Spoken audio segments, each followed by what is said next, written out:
अल्लाह ताला ने हमको इस दुनिया में इम्तिहान के लिए पैदा किया है और अल्लाह ताला ने दुनिया में बहुत सारे असबाब हमारे इम्तिहान के लिए रखे हैं। बहुत सारी चीज़ें अल्लाह ताला ने दुनिया में हमारे इम्तिहान के लिए पैदा की हैं। उन्हीं चीज़ों में से जो अल्लाह ताला ने हमारे इम्तिहान के लिए पैदा की हैं, एक बहुत अहम तरीन चीज़ है माल।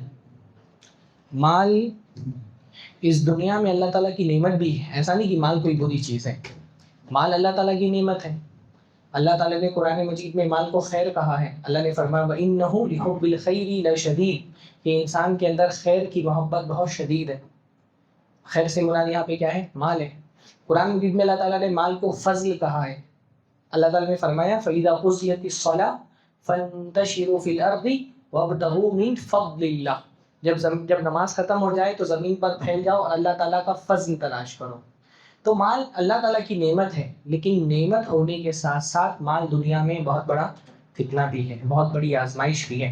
अल्लाह ने कुरान मजीद में फरमाया इन्नमा अम्वालुकुम व औलादुकुम फितना, तुम्हारा माल और तुम्हारी औलाद फितना है, इम्तिहान है, आजमाइश है।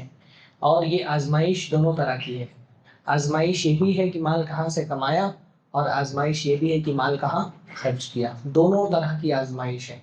और ये आजमाइश इतनी बड़ी है कि कल क़यामत के दिन जो 5 सवालात हमसे होने वाले हैं, जिनका जवाब दिए बगैर हमको कदम हिलाने की इजाज़त नहीं होगी, उन 5 सवालों में से 2 मुस्तकिल सवाल माल के बारे में होंगे। कितने 5 सवाल किसको पता है? कौन से 5 सवाल होंगे क़यामत के दिन? हाँ, उम्र कहाँ गुजारी, जवानी कहाँ गुजारी, माल कहाँ से कमाया, माल कहाँ खर्च किया, जो जानते थे उस पर अमल कितना किया, माज़ा आमिला फ़ीमा अलिम, जो जानते थे उस पर अमल कितना किया। यानी मान लो अगर क़यामत का जो पेपर है वो 100 नंबर का है, तो 100 में से 40 नंबर सिर्फ माल के बारे में। 40% आपकी कामयाबी का डिपेंडेंस इस पर है कि दुनिया में रहते हुए आपने माल के मामले में अल्लाह ताला की हुदूद का, अल्लाह ताला की शरीयत का लिहाज किया कि नहीं किया। बहुत सारे लोग क़यामत के दिन नमाज, रोज़े, हज, ज़कात में बच जाएंगे, माल में पकड़े जाएंगे। बहुत सारे लोग जहन्नम में माल की वजह से जाएंगे, हत्ता कि उसमें हाजी माजी भी होंगे। हदीस में आता है ना, अल्लाह के नबी सल्लल्लाहु अलैहि वसल्लम ने फरमाया मेरी उम्मत का मुफलिस वो है जो क़यामत के दिन आएगा नमाज लेकर के, रोज़ा लेकर के, ज़कात लेकर के, इसके बावजूद क्या होगा? याती क़द शतम हाज़ा, किसी को गाली दी होगी, फ़क़ज़फ़ हाज़ा, किसी पर तोहमत लगाई होगी, व अकल माल हाज़ा, किसी का माल खाया होगा, व सफ़क दम हाज़ा, और किसी का खून बहाया होगा, और उसकी वजह से पकड़ करके जहन्नम में डाल दिया जाएगा। पहले इसकी नेकियां मजलूमों को दी जाएंगी, और अगर नेकियां ख़त्म हो जाएंगी तो मजलूमों का गुनाह इसके सर पे लाद के इसको जहन्नम में डाल दिया जाएगा। अल्लाह हम सबको महफूज रखें। माल एक बहुत ख़तरनाक चीज़ है। अल्लाह के नबी सल्लल्लाहु अलैहि वसल्लम ने एक हदीस के अंदर फरमाया कि शहीद तक का हर गुनाह माफ़ कर दिया जाता है, लेकिन कर्ज माफ़ नहीं किया जाता। युग़फ़रु लिशहीदिन कुल्लु ज़ंबिन इल्ला दैन, शहीद का हर गुनाह माफ़ हो जाता है, लेकिन कर्ज माफ़ नहीं होता। माली मामलात में बेहतियाती बहुत नुकसानदायक। एक हदीस में अल्लाह के नबी ने फरमाया अगर एक आदमी अल्लाह ताला के रास्ते में शहीद हो जाए, फिर उसको जिंदा कर दिया जाए, फिर शहीद हो जाए, फिर जिंदा कर दिया जाए, फिर शहीद हो जाए, अगर 3 मरतबा भी शहीद हो जाए तब भी उसका कर्जा माफ़ नहीं होगा। कर्ज इतना और माली मामला इतना हसास है हमारी शरीयत में। माल इतना बड़ा फितना है, रसूलुल्लाह सल्लल्लाहु अलैहि वसल्लम ने फरमाया मा ज़िबानी जायानी उरसिला फी गनमिन, 2 भूखे भेड़ियों को अगर किसी बकरी के रेवड़ में छोड़ दिया जाए। एक तो भेड़िए, आप देखिए भेड़ियों का जो शिकार होता है ना वो बहुत खतरनाक होता है। शेर आमतौर पे बहुत रहमदिली से शिकार करता है, वो अपने शिकार को पहले ख़त्म कर देता है, फिर सुकून से खाता है। भेड़िए अपने शिकार को जिंदा खा जाते हैं। फरमाया एक नहीं 2 भूखे भेड़िए और उनको किसी बकरी के रेवड़ में छोड़ दिया जाए, ये दो भूखे भेड़िए बकरियों के रेवड़ को उतना नुकसान नहीं पहुंचाते जितना इंसान के दीन को माल और ओहदे की लालच नुकसान पहुंचाती है। माल इतना बड़ा फितना है, अल्लाह हमको माल के फितनों से महफूज रखे, खुसूसी तौर पे इस उम्मत के लिए। मतलब माल वैसे तो फितना है ही, अल्लाह ने फरमाया इन्नमा अम्वालुकुम व औलादुकुम फितना, तुम्हारा माल और तुम्हारी औलाद फितना है। इस उम्मत के बारे में रसूलुल्लाह ने खुसूसी तौर पे फरमाया लिकुल्ली उम्मतिन फितना व फितनतु उम्मती अल माल, हर उम्मत का एक फितना होता है, हर उम्मत को अल्लाह ताला अलग अलग चीज़ों से आजमाता है। कुछ लोगों को अल्लाह ताला ने औरतों से आजमाया, कुछ लोगों को अल्लाह रब्बुल आलमीन ने पानी से आजमाया, कुछ लोगों को अल्लाह ताला ने मछलियों से आजमाया, कौम सालेह को अल्लाह ताला ने ऊँट से आजमाया। अलग अलग कौमों को अल्लाह अलग अलग चीज़ों से आजमाता है। फरमाया मेरी उम्मत की आजमाइश किसमें है? माल में है। यानी इस उम्मत में सबसे ज़्यादा और सबसे सख्त तरीन आजमाइश लोगों की किसमें होगी? माल के ज़रिए होगी। इसलिए दुनिया में रहते हुए इम्तिहान सिर्फ ये नहीं है कि आप नमाज रोज़े की पाबंदी करते कि नहीं करते हैं, एक बहुत बड़ा इम्तिहान ये भी है कि माली लेन देन में आप अल्लाह और उसके रसूल की नाफरमानी ना करें। ये भी कामयाबी के लिए बहुत ज़रूरी है कि अपने माली लेन देन का हिसाब रखें। अच्छा, इसमें एक तबका तो हमारी उम्मत में वो है जो लापरवाह है, उसको हलाल हराम से कुछ लेना देना ही नहीं है, उसको बस ये है कि भाई पैसा है जैसा भी है, उसको हलाल हराम सही गलत जायज़ नाजायज़ से कुछ लेना देना नहीं है। उसका ये ख्याल है बस मेरा बैंक बैलेंस बढ़े, कहीं से भी पैसा है, हलाल आ रहा है हराम आ रहा है, उसको कुछ ले, उसको लापरवाह है। लेकिन बहुत सारे लोग ऐसे भी हैं हमारे माशरे के अंदर, मुस्लिम कम्युनिटी में, मुस्लिम उम्मत में, जो हराम से बचना चाहते हैं, जो हलाल पर इक्तिफा करना चाहते हैं, जो चाहते हैं कि मेरा खाना हलाल हो, लेकिन उनके साथ प्रॉब्लम ये है कि वो दीन का इल्म नहीं रखते, और दीन का इल्म नहीं रखने की वजह से बहुत सारे हराम ट्रांजैक्शन में, हराम माली मामलात में वो मुलव्विस हैं, मुब्तला हैं और उनको पता ही नहीं है। इसलिए जैसे हम पर नमाज सीखना, रोज़ा सीखना, हज करने जा रहे हैं तो हज सीखना, रोज़ा ज़कात दे रहे हैं तो ज़कात के मसाइल का इल्म हासिल करना वाजिब है, वैसे ही किसी भी तरह का माली लेन देन करते हुए सबसे पहले लाजिम ये है कि शरीयत में उसका हुक्म मालूम करें कि ये माली लेन देन हलाल है कि हराम है। इसमें बहुत कोताही करते हैं लोग। यानी हज करने जा रहे हैं ना, 2-2 3-3 मैंने देखा कि ट्रेनिंग कैंप में जा रहे हैं सीखने के लिए कि हज में सुन्नत के मुताबिक करूँ। नमाज भी पढ़ रहे हैं अल्हम्दुलिल्लाह, ज़रूरत भर की दुआएं, आदाब, फ़राइज़, वाजिबात सीख ले रहे हैं, रोज़े के मसाइल जान ले रहे हैं। लेकिन कारोबारी मसाइल, माली लेन देन के मसाइल में बहुत सारे लोगों का इल्म बिल्कुल ज़ीरो होता है, कुछ भी उनको हलाल हराम पता ही नहीं। और उस लाइल्मी और जहालत की वजह से अक्सर तो ये होता है कि हराम को हलाल समझ करके खा रहे हैं, और अक्सर ये भी होता है कि जो हराम है उसको हलाल है उसको भी हराम समझ लिए। दोनों तरह के प्रॉब्लम होते हैं। लेकिन बड़ी तादाद में हमारे माशरे के अंदर बहुत सारी कारोबार की, तिजारत की, माली लेन देन की ऐसी सूरतें पाई जाती हैं जो हराम है, लेकिन लोगों को पता नहीं है। तो आज के दर्स में बहुत इख्तिसार के साथ मैं कुछ ऐसे माली लेन देन की सूरतों का जिक्र करूँगा जो हराम है, लेकिन लोगों को उनकी हुर्मत का इल्म नहीं है और लोग उसमें मुलव्विस हैं। कुछ चीज़ें इंशाअल्लाह ताला मैं निशानदही उसकी करूँगा। हमारे माशरे में एक हराम माली लेन देन का बहुत तरीक़ा आम है, वो है लोग कर्जा देते हैं इन्वेस्टमेंट बोल करके और सूद खाते हैं प्रॉफिट बोल के। ये बहुत आम है माशरे के अंदर। कर्ज देते हैं और उसको बोलते कि ये क्या है? इन्वेस्टमेंट है, और सूद खाते हैं उसको क्या बोलते हैं? ये प्रॉफिट है।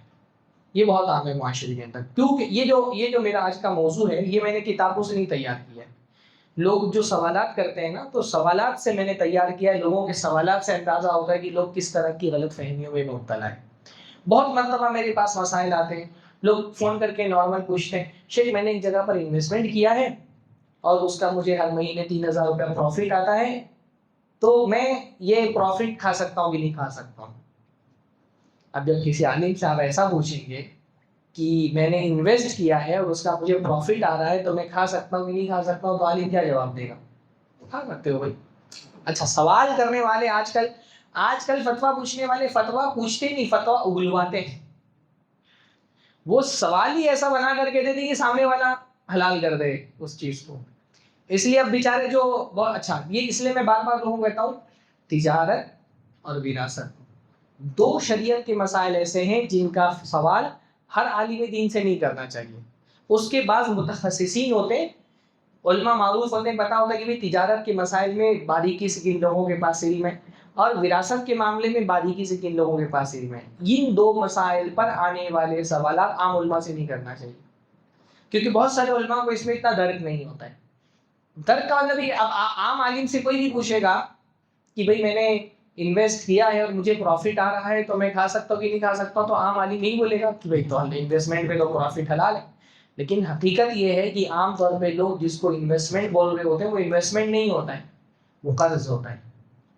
और फिर कर्ज पे जो प्रॉफिट ले रहे होते हैं तो कर्ज पे प्रॉफिट जो मिलता है उसी को क्या कहा जाता है, सूद कहा जाता है। सबसे पहले ये समझे कि कर्ज में और इन्वेस्टमेंट में फर्क क्या है। कर्ज में और इन्वेस्टमेंट में फर्क यह है कि कर्ज में कोई रिस्क नहीं होता और इन्वेस्टमेंट में रिस्क होता है। कर्ज का और इन्वेस्टमेंट का बुनियादी फर्क ये। कर्ज क्या है भाई, आप मेरे पास आए, आपने कहा यार मुझे कुछ कारोबार अपना बढ़ाना है, आप मुझे 10 लाख रुपया कर्ज दे दें। मैंने आपको 10 लाख रुपया कर्ज दे दिया, आपने कहा मैं 1 साल बाद रिटर्न कर दूंगा, तो ठीक है, 10 लाख रुपया आपको कर्ज दे दिया।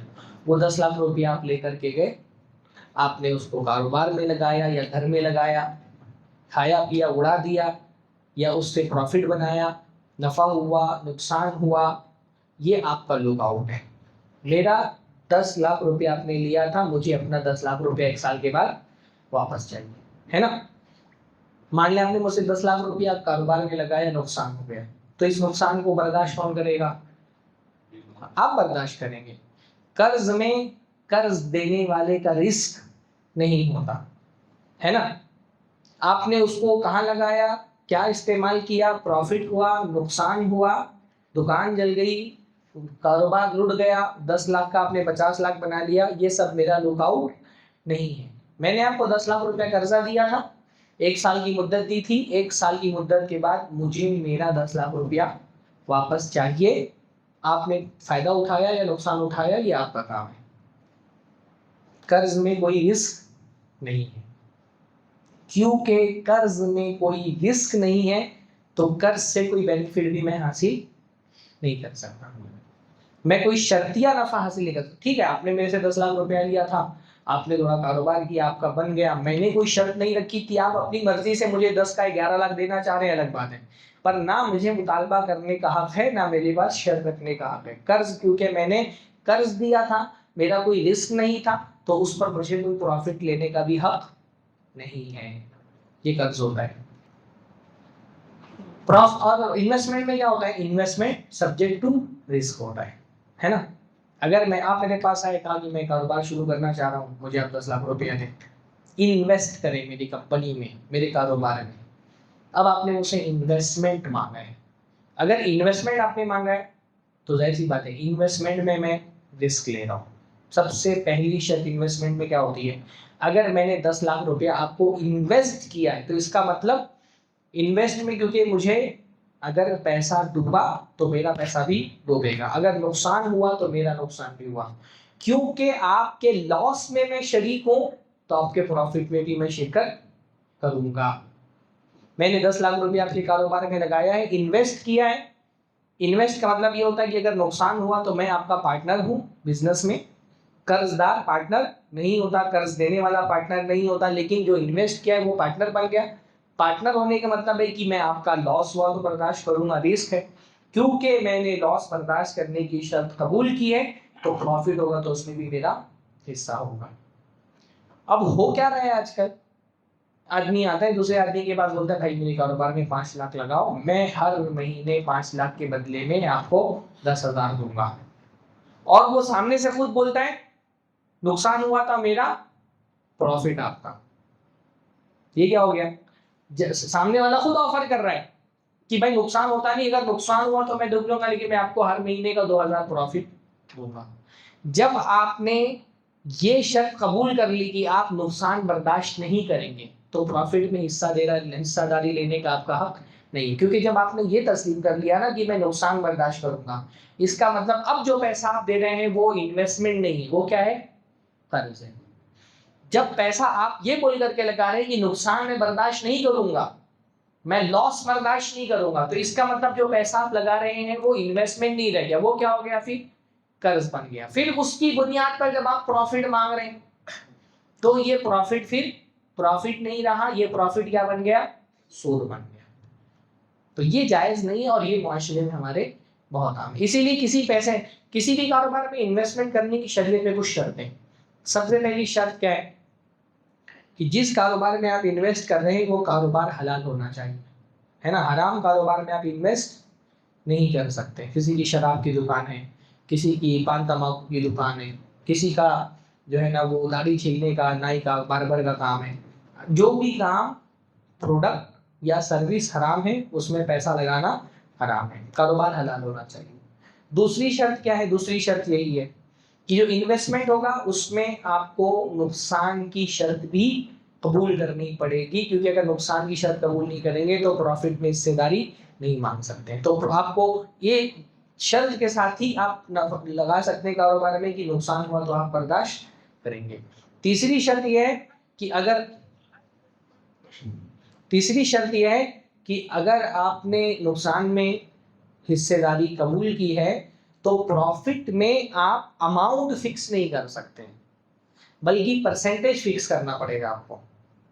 ये भी एक बहुत अहम है कि बहुत सारे लोग ये तो बोलते हैं कि मैंने नुकसान में भी हिस्सेदारी ली है, लेकिन प्रॉफिट फिक्स करके लेते हैं। फिक्स इन्वेस्टमेंट में प्रॉफिट फिक्स करके नहीं ले सकते। फिक्स प्रॉफिट का मतलब, मान लीजिए आपका होटल है, मैंने उसमें 5 लाख रुपया लगाया है।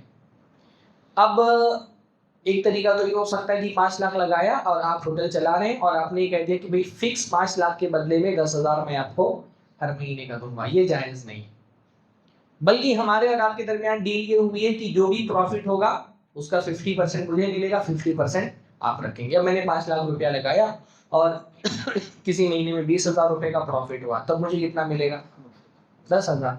दूसरे महीने में 40,000 का प्रॉफिट होगा, फिर कितना मुझे मिलेगा, 20,000 मिलेगा।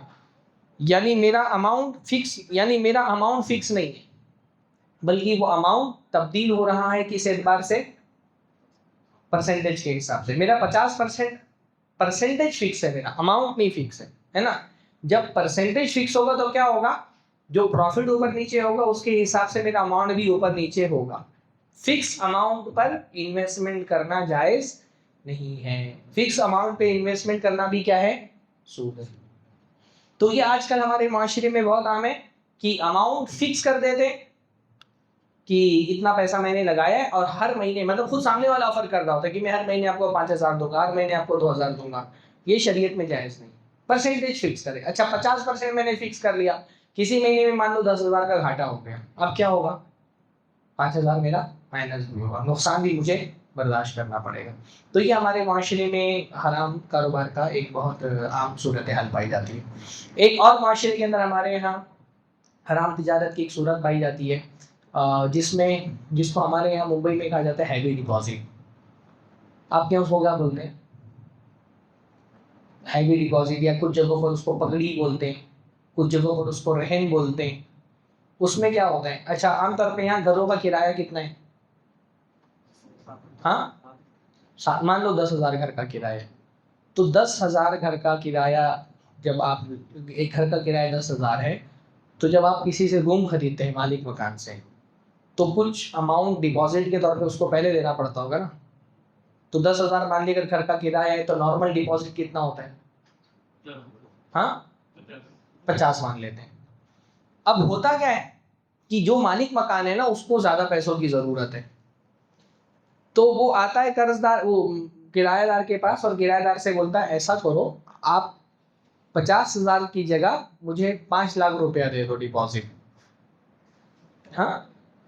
और 5 लाख रुपया डिपॉजिट, अच्छा जाहिर सी बात है मैं 5 लाख डिपॉजिट दूंगा तो ऐसे तो नहीं दूंगा, मुझे भी उसके बदले कुछ चाहिए रहेगा। जिस घर का किराया 10,000 है, डिपॉजिट 50,000 है, अगर मैं उस घर की डिपॉजिट को आप लोग क्या बोलते हैं, डिपॉजिट ही बोलते हैं ना, या सिक्योरिटी मनी बोलते हैं कोई। तो अब घर का डिपॉजिट नॉर्मली 50,000 चल रहा है, लेकिन मैं 5 लाख दे रहा हूँ, तो ऐसे ही तो नहीं दूंगा, मुझे भी उसके बदले में कुछ चाहिए होगा। तो बदले में क्या किया जाता है कि भाई 10,000 की जगह तुम 2,000 किराया देना, या 1,000 किराया देना, या किराया ही मत देना। 5 लाख मुझे दे दो, फ्री में रहो घर में, किराया मत देना। मैं आपका 2 साल 3 साल के बाद जब 5 लाख लौटा दूंगा, तो उसके बदले में आप मुझसे मेरा घर खाली कर देना। इसको हमारे यहाँ हैवी डिपॉजिट कहा जाता है मुंबई में। यहाँ क्या बोलते हैं उसको? रहन बोलते हैं, रहन बोलते हैं इसको। हाँ, लीज पर लेना बोलते हैं, रहन बोलते हैं, बहुत सारी अलग अलग नाम उसके होते हैं, कुछ जगहों पर पगड़ी बोलते हैं उसको। ये शरई तौर पे जायज नहीं है, ये भी बदतरीन सूद की किस्मों में से किस्म है। सिर्फ सूद नहीं है, जो सूद की सबसे बदतरीन किस्म होती है ना, वो है ये रिबल जाहिलिया, जिसको कुरान मजीद में कहा गया, जिसको रिबल कुरान कहा जाता है, कि कुरान में जिस रिबा से मना किया गया। अब ये हराम कैसे है, ये पहले समझते हैं। सबसे पहले ये समझिए कि डिपॉजिट का अमाउंट क्यों लिया जाता है। भाई मैं आपसे एक घर खरीदने के लिए आए, घर जो है किराए पर लेने के लिए आए हूँ, तो आप मुझसे डिपॉजिट क्यों ले रहे हैं? डिपॉजिट एक तरह की सिक्योरिटी मनी होती है कि भाई मेरा घर है, घर में कुछ सामान है ना, तो अगर आप तोड़ फोड़ करके चले गए तो मेरा 10-20 हज़ार का नुकसान हो जाएगा। कलर वलर आपने नहीं किया तो 10-20 हज़ार का नुकसान हो जाएगा। लाइट बिल आपने नहीं भरा, वो भी 20-20 हज़ार का आप मेरा नुकसान करते हैं। तो लमसम मुझे अंदाजा है कि अगर मेरे घर का किराया 10,000 है, तो आप मेरा 50,000 तक का नुकसान करके भाग सकते हैं। मुझे डर है इस बात का, रातों रात आप निकल गए, मुझे पता नहीं चला, मेरा 50,000 का नुकसान हो जाएगा। तो मैं पहले से एक सिक्योरिटी के तौर पे 50,000 रुपये आपका लेकर के अपने पास रख लेता हूँ, कि अगर ये जो 50,000 मैंने लिया है, ये घर के अगेंस्ट में नहीं लिया है, घर के बदले में तो मैं आपसे किराया लूंगा। ये 50,000 मैंने इस अंदेशे के तहत लिया है कि आप मेरा क्योंकि नुकसान कर सकते हैं, तो मैं पहले से सिक्योरिटी के तौर पे अपना पैसा लेकर के रख लूं, ताकि आप मेरा कोई नुकसान ना कर सकें। ये मैंने घर में रहने के बदले आपसे नहीं लिया है, नुकसान के बदले में आपसे लिया है मैंने। तो ये 50,000 रुपया डिपॉजिट इसलिए लिया जाता है। ये असलन ये पैसा इस्तेमाल के लिए, जो डिपॉजिट का पैसा होता है वो इस्तेमाल के लिए नहीं लिया जाता, बल्कि वो इस डर से लिया जाता है कि अगर आपने मेरा नुकसान किया तो मेरे पास आपकी सिक्योरिटी मनी रखी हुई है। अब जिस घर में मुझे 50,000 रुपए से ज्यादा का डर ही नहीं है कि आप मेरा नुकसान कर सकते हैं, उस घर का डिपॉजिट मैं 5 लाख किस हिसाब से ले रहा हूं? मैं उसको बोल रहा हूं डिपॉजिट, पर हकीकत में वो डिपॉजिट नहीं है, वो क्या है? कर्ज है। ये जो 5 लाख मैं ले रहा हूं, गर्जे में इसको डिपॉजिट बोल रहा हूं, लेकिन ये असलन डिपॉजिट नहीं है। ये अंडरस्टूड है मेरे और आपके बीच में कि ये 5 लाख मैं कहीं ना कहीं यूज करने के लिए ले रहा हूं, है ना। ये सिक्योरिटी के तौर पे नहीं ले रहा हूं। ये 5 लाख मैं इतनी बड़ी रकम ले रहा हूं, मैं सिर्फ संभाल के घर में नहीं रखूंगा, मैं इसको कहीं ना कहीं इस्तेमाल करूंगा, कारोबार में लगाऊंगा, शादी ब्याह करूंगा, कुछ ना कुछ इस 5 लाख का मैं करने के लिए आपसे ले रहा हूँ। अब वो पैसा जो इस्तेमाल करने के लिए लिया जाता है, उसको क्या कहा जाता है? शरीयत में अल्फाज नहीं देखे जाते हैं, बल्कि हकीकत देखी जाती चीज़ों की। तो गर्चे आपने इसको नाम रखा है डिपॉजिट, पर हकीकत में ये डिपॉजिट नहीं है, ये हकीकत में है कर्ज। अब मैंने आपसे 5 लाख रुपया कर्जा ले लिया। अब जब मैंने 5 लाख रुपया आपसे कर्जा लिया है, तो अब उसके बदले में मैं भी आपको कुछ ना कुछ प्रॉफिट पहुंचाऊंगा ना, कोई फायदा पहुंचाऊंगा। तो मैंने आपको फायदा क्या पहुंचाया कि जब तक ये 5 लाख रुपया आपका कर्जा मैं नहीं लौटाऊंगा, वो घर जिसका किराया आपको 10,000 देना था, आप सिर्फ 2,000 रुपया देंगे। 8,000 महीने का आप बचा रहे हैं। वो 8,000 महीने का आप किस हिसाब से बचा रहे हैं? क्योंकि आपने 5 लाख रुपया कर्जा दिया हुआ है। तो 5 लाख रुपया कर्जा दे करके जो 8,000 आप बचा रहे हैं, कर्जे के बदले में जो प्रॉफिट मिलता है, उसको क्या कहा जाता है शरीयत में? सूद कहा जाता है। बात वाज़ेह है ना। ये 5 लाख जो बंदा देता है, ये क्या दे रहा है? ये कर्ज दे रहा है, और इसके बदले में वो क्या कर रहा है? घर के अंदर रह रहा है। देखो, सूद जो है ना, हर उस शर्तिया नफा को कहते हैं जो कर्जे के बदले में हासिल किया जाए। वो जरूरी नहीं कि पैसे ही की शक्ल में। ये जो आप उसके घर में फ्री में रह रहे हैं, या 8,000 रुपया 10,000 के बदले 2,000 रुपया दे रहे हैं, ये जो फायदा आप उठा रहे हैं उस 5 लाख रुपया कर्ज, ये बिल्कुल ऐसे ही जैसे मैं बैंक से 5 लाख रुपया कर्जा लूं और उसके बदले में बैंक को हर महीने 2-2 हज़ार रुपये का लोन दूं, 8-8 हज़ार रुपया उसको सूद दूं, और फिर आखिर में उसको 5 लाख दोस्त से मैंने लिया था, 5 लाख पूरा का पूरा लौटा दो। और जब तक कि मैं 5 लाख नहीं लौटाऊंगा तब तक हर महीने मुझे 8-8 हज़ार या 10-10 हज़ार रुपया भरना है। इसी को तो सूद कहा जाता है ना। सूद और किस चीज़ का नाम है? जो हम कोई धनी से या बैंक से सूद लेते हैं, उसमें भी तो यही होता है। बहुत सारे लोग उसको हलाल करने के लिए बोलते हैं, लेकिन दोनों तरफ से तो फायदा हो रहा है। जिसको 5 लाख रुपया मिला, ये अपने 5 लाख से कारोबार में फायदा उठा रहा है, और उसको घर मिल गया, वो अपना घर में रह रहे हैं। तो बैंक से लिए जाने वाले सूद में भी तो दोनों फायदा उठाते हैं। हाँ, जो आदमी बैंक से, मान लीजिए आदमी ने अपने बिजनेस के लिए बैंक से लोन लिया, तो अपना बिजनेस कर रहा है और उसके बदले में बैंक को वो पैसा दे रहा है, तो बैंक से जो लोन लेंगे उसमें भी दोनों का फायदा होता है। कुछ लोग बोलते हैं कोई जबरदस्ती थोड़ी करता है, सामने वाले ने खुद बोला है कि 5 लाख लो और उसके बदले में मुझे घर में रहने दो, तो बैंक इससे जबरदस्ती करता है। राजी होना किसी भी माली डील के लिए शर्त है, लेकिन सिर्फ राजी होना काफी नहीं है। हराम डील पर अगर कोई राजी हो जाए तो वो हलाल नहीं हो जाती। ये मैंने बताया, लोगों के जहन में शरीयत की तालीमात है, लोगों बोलते हैं दोनों तो राजी है, फिर हमको क्यों एतराज है? भाई, राजी होने से हराम डील थोड़ी हलाल हो जाएगी। जो डील शरीयत में हराम है वो दोनों फरीकैन के, दोनों पार्टी के राजी होने से हलाल थोड़ी हो जाएगी। अच्छा, बहुत सारे लोग इसमें हीला निकाल दे कि भाई मैंने 5 लाख रुपया कर्जा दिया है, उसके बदले में घर रहन पे रखा हुआ है। तो अगर आप रहन पर घर रख सकते हैं, किसी को कर्जा देकर के घर रहन पे रखा जा सकता है, लेकिन पहली बात तो ये कि जो चीज रहन रखी जाती है वो क्योंकि कर्जे के अगेंस्ट है, तो उसकी वैल्यू वही होनी चाहिए जो कर्जे की वैल्यू है। घर आपका 1 करोड़ गए और आपने कर्जा दिया है 5 लाख, तो 5 लाख कर्जा देकर के 1 करोड़ का घर नहीं रहन पे रखा जाएगा। 5 लाख वाली कोई चीज रखो ना रहन पे, उसका सोना जेवर वगैरह कुछ है वो रहन पे रखो। रहन किस लिए रखा जाता है कि आपने मेरा कर्जा नहीं लौटाया तो मैं आपका सामान बेच दूंगा, तो क्या आप उसका घर बेच दोगे? उसका 1 करोड़ का घर है, आपने 5 लाख रुपया लिया है। तो रहन में जो चीज रखी जाती है वो उतनी वैल्यू के बराबर होती है जितना कर्जा आपने दिया है, और रहन में रखी हुई चीज को भी उतना ही इस्तेमाल किया जा सकता है जितना उस पर खर्च आ रहा है। अगर खर्च नहीं आ रहा तो आप इस्तेमाल नहीं कर सकते। मरहूम चीज को इस्तेमाल करना हलाल नहीं है। जो रहन में रखी हुई चीज है ना, जैसे किसी ने किसी की भैंस रहन में रख ली है, कर्जा दिया उसको 1 लाख रुपया, भैंस को रहन पे रख लिया है। अब जितना भैंस के चारा खिलाने में खर्च आ रहा है उतना ही दूध उसका पी सकता है। उससे ज्यादा दूध पिएगा तो वो रिबा हो जाएगा। किसी ने किसी का घोड़ा कर्ज पे ले लिया है तो उतना ही उसको सवारी कर सकता है जितना उसको चारा खिला रहा है। उससे ज्यादा अगर इस्तेमाल कर लिया तो वो सूद हो जाएगा। अच्छा, इसमें एक चीज, एक तो होता है कि बिल्कुल पैसा नहीं दे रहा है, एक ये होता है कि नहीं, घर किराए पे लिया है और पैसा कुछ ना कुछ दे रहा है। इसमें एक चीज और है, अल्लाह के नबी सल्लल्लाहु अलैहि वसल्लम ने बै के साथ किसी और चीज को शर्त लगाने से मना किया है। नहन नबी सल्लल्लाहु अलैहि वसल्लम बैइन व शर्तीन, अल्लाह के नबी ने बै और शर्त से मना किया है। इसमें क्या हो रहा है कि आपने एक डील की है, क्या कि आपने बैइन व सल्फीन, अल्लाह के नबी ने बै के साथ कर्ज से मना किया कि कारोबार के साथ कर्ज नहीं होना चाहिए, किसी भी माली डील के साथ कर्ज की शर्त नहीं होनी चाहिए। इसमें आपने क्या किया है, पहले तो एक घर किराए पर लिया और उसके शर्त पर आपने कर्जा सामने वाले को दिया हुआ है, तो एक दूसरी हदीस से भी इसकी मुमानियत एक दूसरे जाविये से भी साबित होती है। तो ये भी तरीका जो है शरीयत में हलाल नहीं। तीसरी एक बहुत हराम चीज मुआशरे के अंदर पाई जाती है जिसको हम कहते हैं EMI पर सामान खरीदना, किस्तों पे सामान खरीदना। किस्तों पे सामान खरीदने की एक सूरत, 3 सूरतें होती है। एक सूरत तो ये होती है कि नकद में और कर्ज में कोई फर्क नहीं है, यानी जितनी कीमत आपने नकद की रखी है उतनी कीमत आपने किस्तों की रखी है। जैसे ये मिसाल है कि मेरा मोबाइल है, मान लीजिए मोबाइल 40,000 का है, तो मैंने आपसे कहा कि आप मेरा मोबाइल खरीद लें, अभी रकम अदा करेंगे तो आपको 40,000 देना पड़ेगा, या आप चाहें तो 4-4 हज़ार करके 10 महीने में दे दें।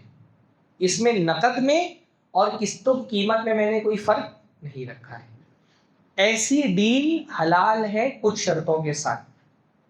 अगर आपने किस्तों में कोई सामान खरीदा है और नकद में और उधार में कोई कीमत नहीं रखी है, नकद में और किस्तों में कोई फर्क नहीं रखा है कीमतों में, तो ऐसी डील करना हलाल है, लेकिन उसकी कुछ शर्तें हैं। सबसे पहली शर्त यह है कि इस तरह से किस्तों में आप सोना, चांदी और करेंसी नहीं खरीद सकते। कौन सी 3 चीजें नहीं खरीद सकते? सोना, चांदी और करेंसी। सोना, चांदी और करेंसी, ये तीन चीजें ऐसी हैं, बल्कि असलन तो सोना और चांदी, करेंसी को उसमें इसलिए मिला रहे हैं क्योंकि अल्लाह के नबी के ज़माने में सोना चांदी करेंसी होता था। अब हमारे ज़माने में फिएट करेंसी आ गई है, वरना असलन ये सोना चांदी का हुक्म है, करेंसी सोने चांदी के ताबे होती है हुक्म। सोना, चांदी और करेंसी एक ऐसी चीज है ना जिसको खरीदते और बेचते हुए ना तो आप एडवांस दे सकते हैं, ना तो आप उधार पेमेंट कर सकते हैं। इनके खरीदने में शरीयत के अंदर शर्त है कि ये यदन बियदीन होना चाहिए, हैंड टू हैंड होना चाहिए। औरतें हैं, औरतें भी है ना, औरतें खुसूसी तौर पे इस बात को समझें। ये भी एक सूद की शक्ल पाई जाती है मुआशरे के अंदर कि जो सोने का जेवर खरीदने जाते हैं तो पहले से एडवांस में पैसा दे रहे हैं और जब पैसा जमा हो गया तब जा करके सोना ले रहे हैं। ये शरीयत में जायज़ नहीं है। सोना खरीदने में शर्त क्या है कि सोना और चांदी और करेंसी भी आपको हैंड टू हैंड खरीदनी पड़ेगी। ना आप एडवांस दे करके सोना खरीद सकते हैं, ना आप सोना खरीदने के बाद उसका लेट पेमेंट कर सकते हैं, उधार में पेमेंट कर सकते हैं। तो जब आप सोना चांदी खरीदने जाएं या करेंसी खरीदने जाएं, आप किस्तों में खरीदेंगे तो क्या सूरत हो जाएगी कि तो सोना ले तो रहे हैं आप अभी, लेकिन उसका पेमेंट करेंगे आप किस्तों के अंदर, तो ये हलाल। तो पहली शर्त क्या है, किस्तों में सामान खरीदना हलाल है, लेकिन पहली शर्त है कि सोना चांदी और करेंसी नहीं खरीद सकते हैं। दूसरी शर्त यह है कि जब डील हो रही है उस वक्त जो अमाउंट फिक्स हो गया है, पेमेंट के ताखीर होने की वजह से उसमें इजाफा नहीं होना चाहिए। ये बहुत अहम शर्त है। जैसे मैंने अभी कहा आपसे कि 40,000 का मेरा मोबाइल है, अभी आप ले लो तो 40,000 का, या आप चाहो तो 10 महीने तक के 4,000 रुपये हर महीने दो। मान लें कि 10 महीना हुआ लेकिन आप नहीं दे पाए, 30,000 दे पाए, अब 11वां महीना आ गया, तो मैं बोलूँ क्योंकि मैंने आपको 10 महीने की लिमिट रखी थी और 10 महीने में आप पेमेंट नहीं कर पाए, अब आपको मुझे 40 की जगह 42,000 देना पड़ेगा। ये जायज़ है? नहीं जायज़ है। 40 की जगह अगर मैंने 42 मांग लिया तो 2,000 जो मैंने एक्स्ट्रा लिया वो क्या है, सूद है। किसी भी पेमेंट के डिले होने की वजह से उस पर लिया जाने वाला एक्स्ट्रा चार्ज, चाहे उसको फाइन कह लें, चाहे उसको जुर्माना कहें, चाहे उसको लेट पेमेंट कहें, वो असलन क्या होता है, सूद होता है। कि मैं टाइम पर पैसा नहीं भर सका तो आप उसको बढ़ा दिया, इसी को सूद बोलते हैं।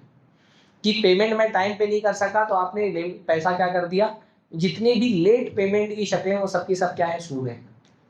आजकल मैं देखता हूँ बहुत सारे लोग अपने स्कूल को इस्लामी स्कूल बोल रहे हैं, बल्कि मदरसों में मैंने देखा फीस टाइम पे नहीं भर पा रहे, 2,000 रुपये एक्स्ट्रा दो, जाए सूद है।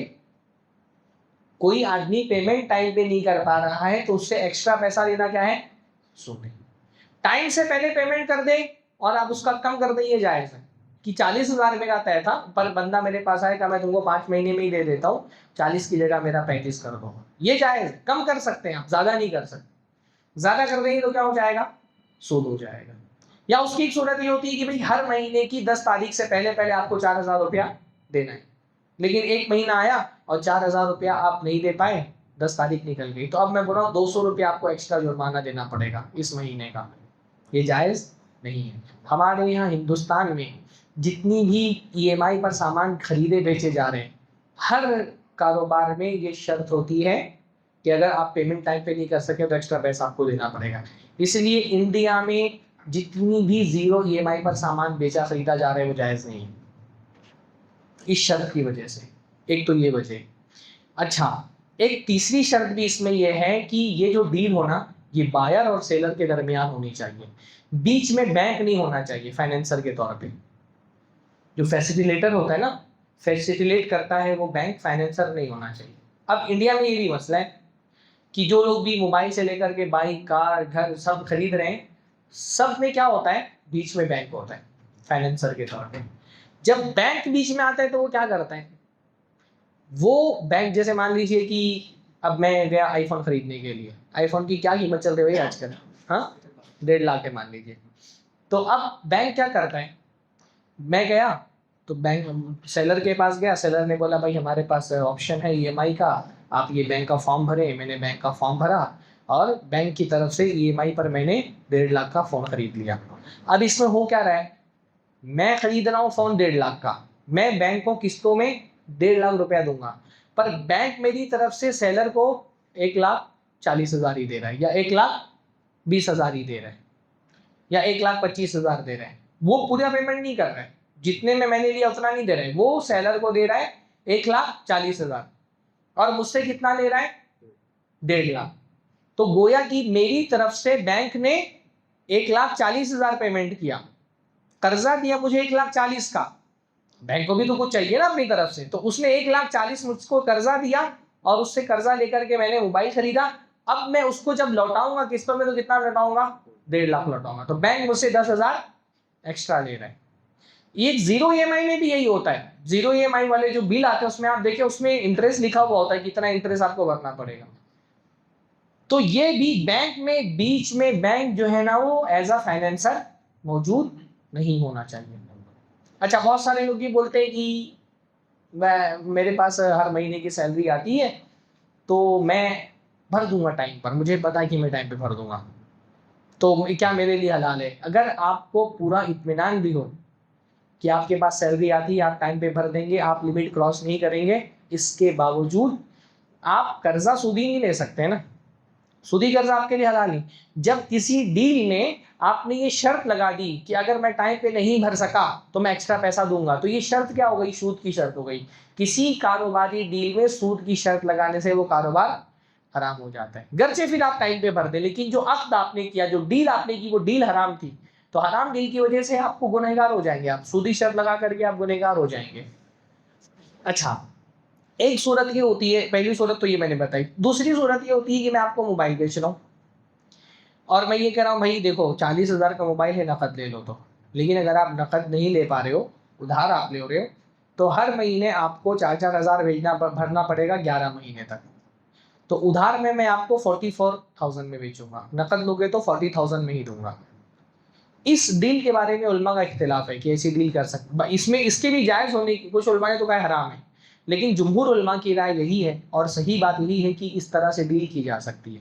लेकिन इस डील के हलाल होने के लिए एक शर्त और है, वो शर्त यह है कि जब आप डील करें ऐसी कि भाई ये मेरा मोबाइल है, अगर अभी आप इसका पैसा दोगे तो 40,000 और अगर हर महीने 4,000 करके दोगे तो 44,000, तो आप इस डील को, ये मैंने ऑफर किया, डील असल में किसका नाम है? ऑफर और एक्सेप्ट का नाम है। डील करना जिसको बोलते हैं, मैंने ऑफर किया, आपने एक्सेप्ट कर लिया, तो जब मैं ये ऑफर करूँ आपको, तो एक्सेप्ट करते हुए आपको फाइनल करना पड़ेगा कि नकद पैसा आप देंगे या फिर किस्तों में रकम की अदायगी करेंगे।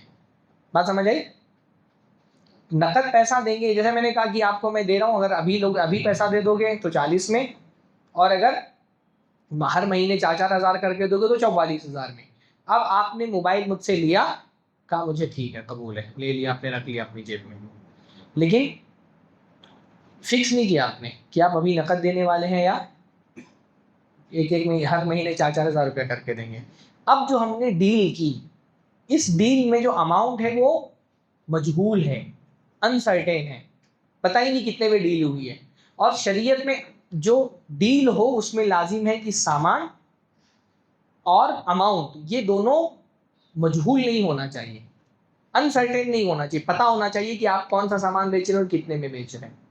तो डील करते वक्त इसमें एक शर्त की, डील करते वक्त आप फाइनल करें कि आप पैसा अभी देंगे या हर महीना जो है वो 4,000 रुपया करके देंगे, ये इसमें होना ज़रूरी है। और इसमें फिर बाकी वो सारी शर्तें भी आएंगी कि क्या शर्त थी उसके अंदर कि सोना चांदी नहीं इस तरह से खरीद सकते हैं, अमाउंट जो फिक्स हो गया, जैसे आपने कहा कि भाई ठीक है मैं 44,000 में ले रहा हूँ, हर महीने 4,000 दूंगा। अब अगर किसी अमाउंट के पेमेंट में डिले हो जाए तो आप एक्स्ट्रा चार्ज नहीं ले सकते, और बीच में बैंक एज अ फाइनेंसर नहीं होना चाहिए।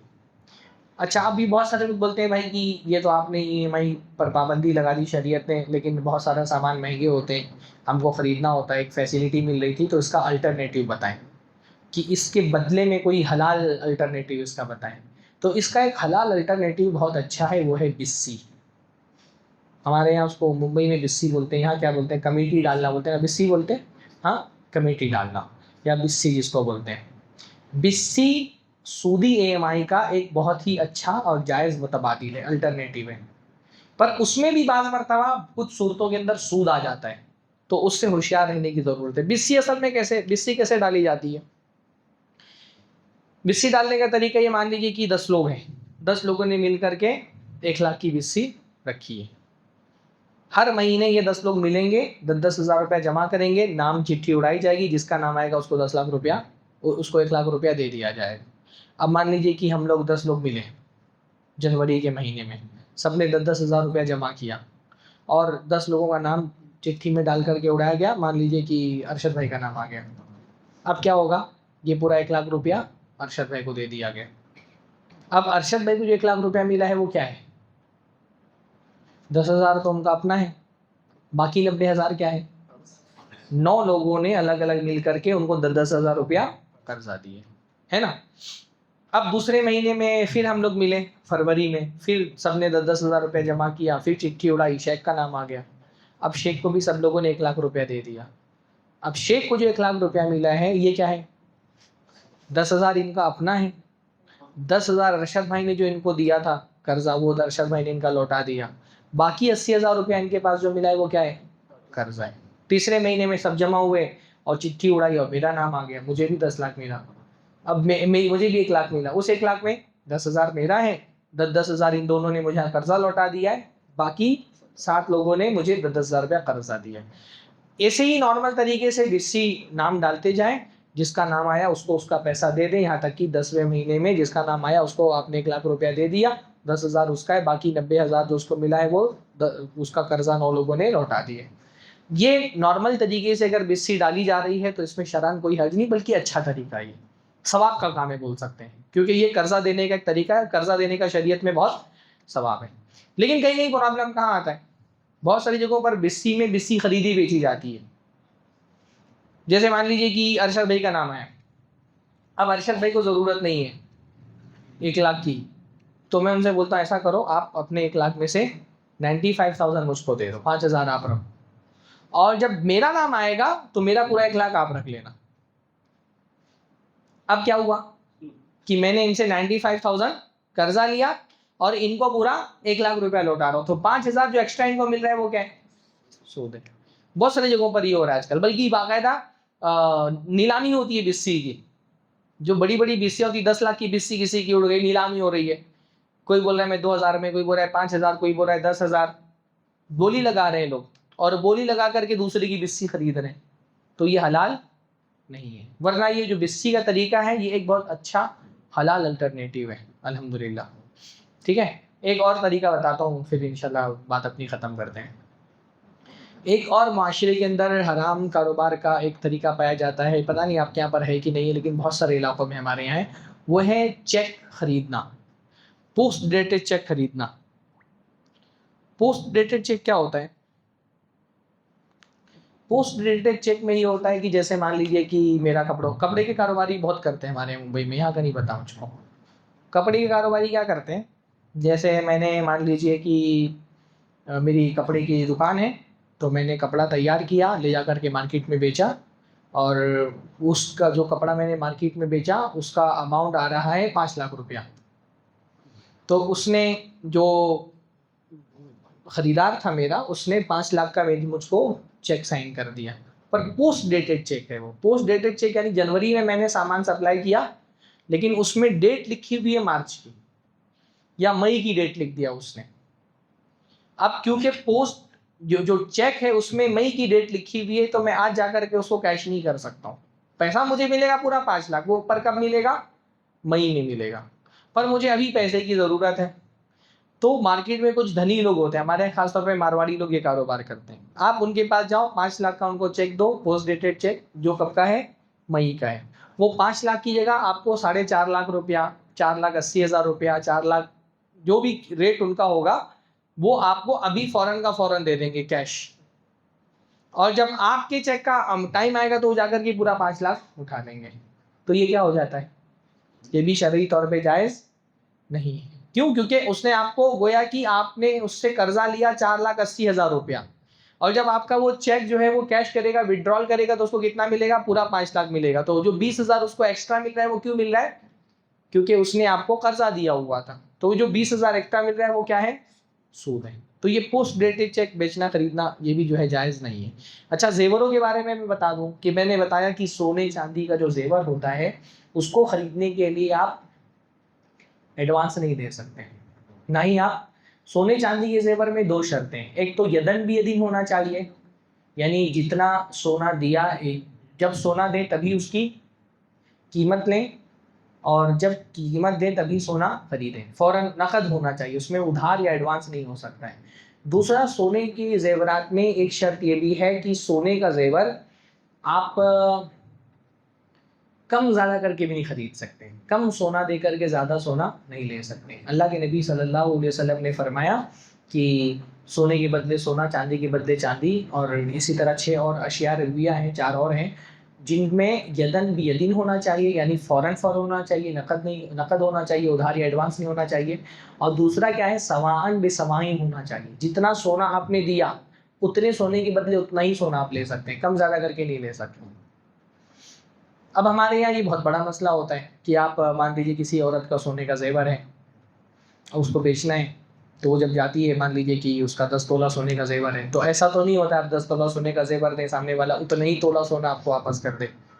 आप 10 तोला सोने का जेवर देते हैं और उसके बदले में आपको 8 तोले का, 7 तोले का सोने का जेवर मिल रहा है, तो 10 तोला सोना दे करके 8 तोला सोना नहीं खरीदा जा सकता है, शरीयत में ये हलाल नहीं है।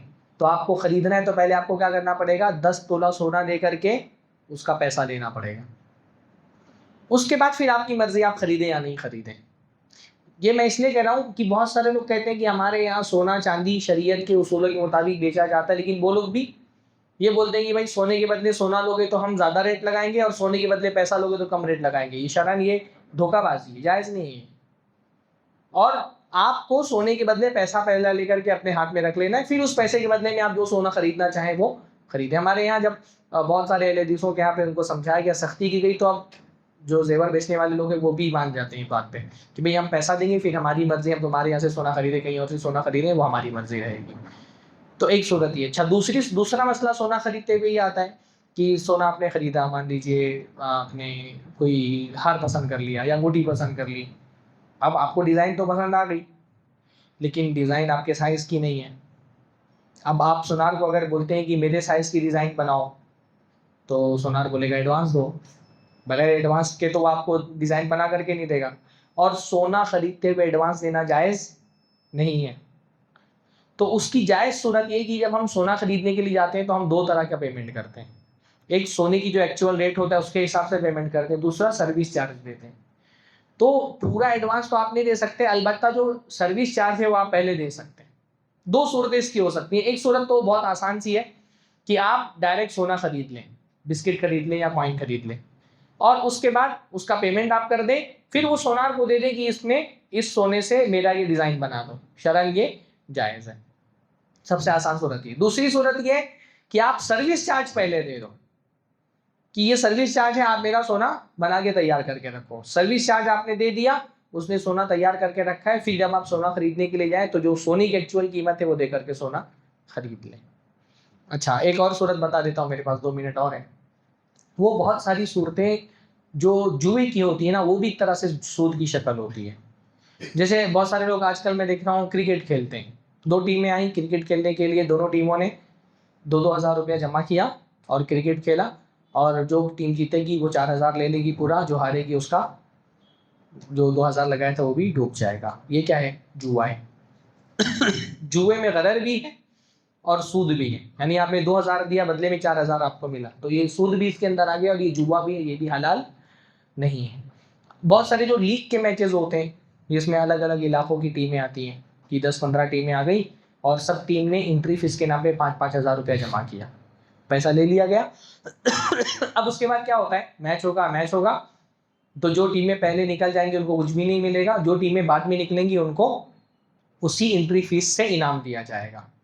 ये भी क्या है? जुआ है। ये भी जुए की एक शक्ल है कि भाई आपने एंट्री, जुए में क्या होता है, जुए में होता है कि आपने पैसा लगाया है एक अनसर्टेन चीज़ पे, अगर वो चीज़ हो गई जिस पर आपने पैसा लगाया है तो आपको बहुत ज़्यादा फ़ायदा हो जाएगा, और अगर नहीं हुई तो जो लगाया वो भी आपका डूब जाएगा। तो इसमें भी यही हो रहा है ना कि आप एंट्री फीस के नाम पे 5,000 भर रहे हैं, अगर जीत गए तो 50,000 मिल जाएगा, हार गए तो जो 5,000 लगाया वो भी डूब जाएगा। इसी को जुआ कहते हैं। इम्मागानी, या तो बहुत ज़्यादा मिल जाएगा या तो जो लगाया था वो भी डूब जाएगा। तो शरन ये भी जायज़ नहीं है। आजकल हमारे मुंबई में टर्फ बहुत चल रहा है, यहाँ पे भी चल रहा होगा। तो उसमें ये हो रहा है ना कि 2-3 टीमें मिल करके जाके खेलती हैं, और ये होता है जो हारेगा वो टर्फ का किराया देगा। जायज़ नहीं है, शरअ नहीं है।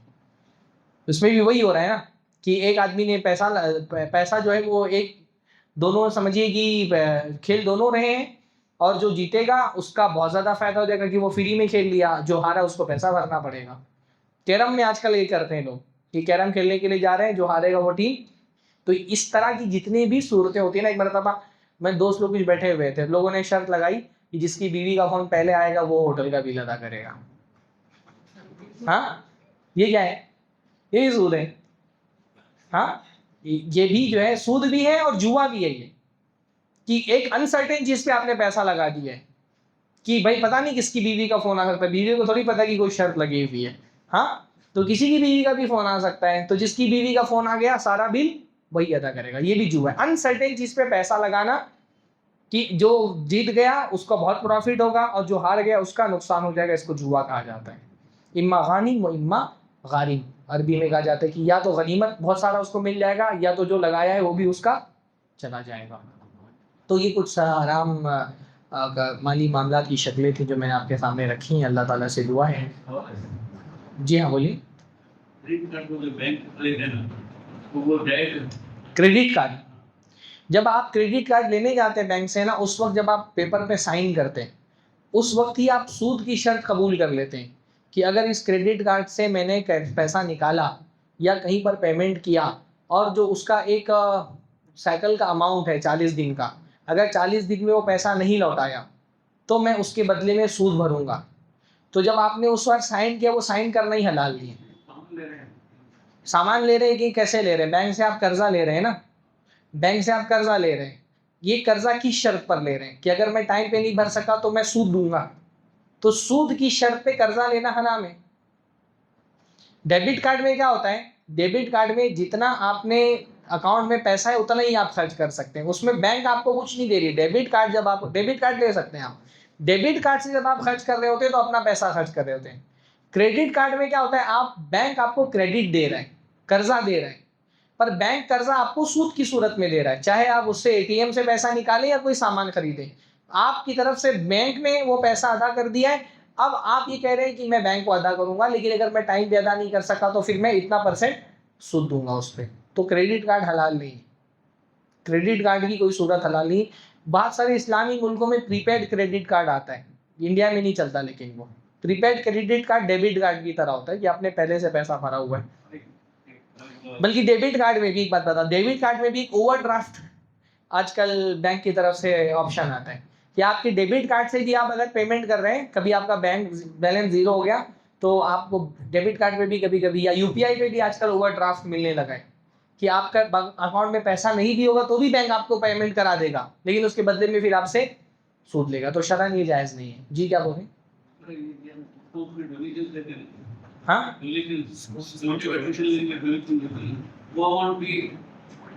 स्कूल जो डोनेशन मांग रहा है, असल में उसको डोनेशन बोलना सही नहीं है। वो डोनेशन क्या है? स्कूल एक काम करने के लिए आपसे पैसा मांग रहे हैं, एक उजरत मांग रहे हैं। अगर वो उजरत आपको सही लगती है आप दें, नहीं सही लगती है आप नहीं दें। वो डोनेशन तो खाली उसको एक बहाना, एक हीला उसको डोनेशन बोलने का।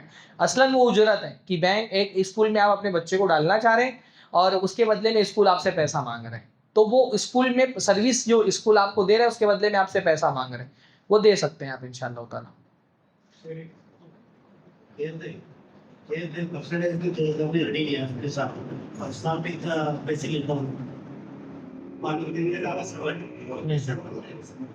खेत के बारे में ना, खेत की 2 सूरतें होती हैं और दोनों की अलग अलग हुक्म है। एक तो होता है खेत किराए पर देना और एक होता है खेत बटाई पर देना। दोनों अलग अलग शक्लें। खेत अगर आप किराए पर दे रहे हैं ना, अभी मैंने बताया ना कि आपका कोई सामान है, मेरा सामान है, मान लीजिए मेरा खेत है 2 बीघे का। अब मैंने एक भाई को दे दिया कि भाई ये 6 महीने के लिए खेत आपका है, 6 महीने का पैसा मुझे दे दो किराया, सोने की शक्ल में, पैसे की शक्ल में, चांदी की शक्ल में, या अनाज की शक्ल में भी। लेकिन अनाज में ये शर्त नहीं होनी चाहिए कि जो इस खेत से पैदा होगा वही अनाज मैं लूँगा। मैंने किसी भी माल के बदले में अपना खेत 6 महीने के लिए किसान को किराए पर दे दिया। जायज़ है, शरीयत में सही मुस्लिम वगैरह में रिवायत है कि अल्लाह के नबी सल्लल्लाहु अलैहि वसल्लम के ज़माने में लोग खेत किराए पर देते थे। तो खेत किराए पर आप दे रहे हैं ना, तो दे सकते हैं। जब आप खेत किराए पर दे रहे होते हैं, तब आपको लुकआउट नहीं होता कि खेती करने वाला जब खेती करेगा तो उसको खेती में फ़ायदा हुआ या नुकसान हुआ, क्योंकि आपने किराए पर दिया है। जैसे दुकान मैंने आपको किराए पर अपनी दे दी, अब मेरी दुकान से आपको फ़ायदा हो रहा है या नुकसान हो रहा है, ये मेरा लुकआउट नहीं है। मेरी दुकान का मान लीजिए कि एक 10,000 रुपये किराया था, मैंने आपको 1 साल के लिए 1 लाख रुपए लेकर के 1 साल के लिए दुकान दे दी। तो एक सूरत तो होती है खेत किराए पर देने की।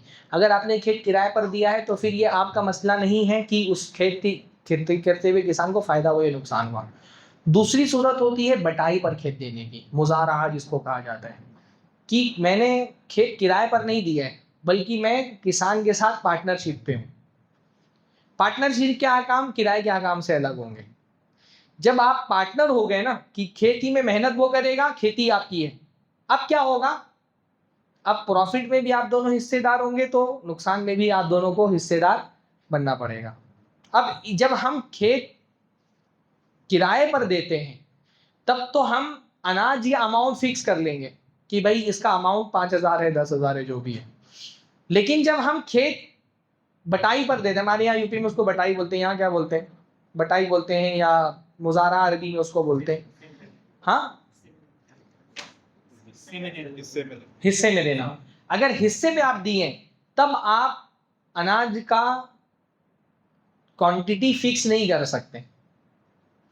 बात समझ में आ रही है? जब किराए पर देंगे तो आप बोल सकते हैं कि मैंने किराए पर दिया है, 6 महीने के लिए आप किराए पर है, मुझे 10 क्विंटल गेहूं चाहिए, पर ये शर्त नहीं लगा सकता हूं कि जो इसमें खेत में गेहूं होगा वही गेहूं, बस मुझे 10 क्विंटल गेहूं चाहिए, आप कहीं से गिरा करके दो और उसके बदले मैंने खेत आपको किराए पर दे दिया।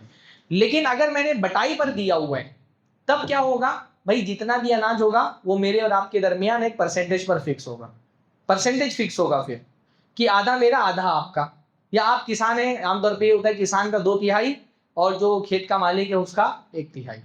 अब मान लीजिए कि 300 किलो अनाज हुआ तो 100 किलो मेरा, 200 आपका। 600 किलो अनाज हुआ तो 200 मेरा, 400 आपका। उसमें फिर आप फिक्स नहीं कर सकते कि मैं खेत दे रहा हूं बटाई पर, लेकिन मुझे 200 किलो चाहिए, ये फिक्स नहीं कर सकते आप। और ये भी फिक्स नहीं कर सकते कि इस, जैसे मान लीजिए 4-5 जगह खेत है, तो मैं बोलूं कि ये मेरा खेत है, इस खेत से जो निकलेगा वो मेरा, बाकी आप जो खेत से निकलेगा वो आप ले लीजिएगा, ये सब फिक्स नहीं कर सकते हैं। फिर आपको शर्त परसेंटेज तय करना पड़ेगा कि जो भी अनाज होगा उसका इतना परसेंट मुझे लेना है, हिस्सा फिक्स करना पड़ेगा उसमें।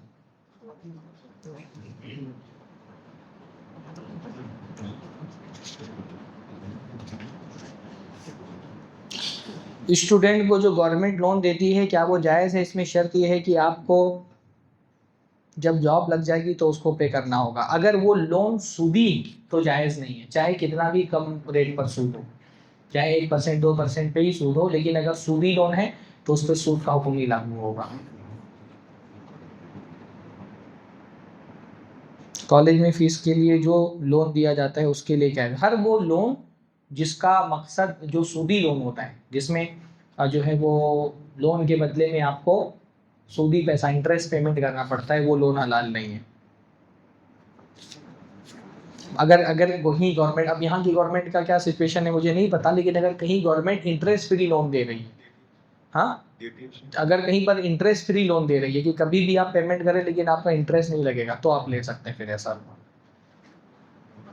ठीक है, बारकल्लाहु फीकुम, जज़ाकुमुल्लाहु खैरन। सुब्हानल्लाहि व बिहम्दिही, सुब्हानकल्लाहुम्मा व बिहम्दिका, अशहदु अल्ला इलाहा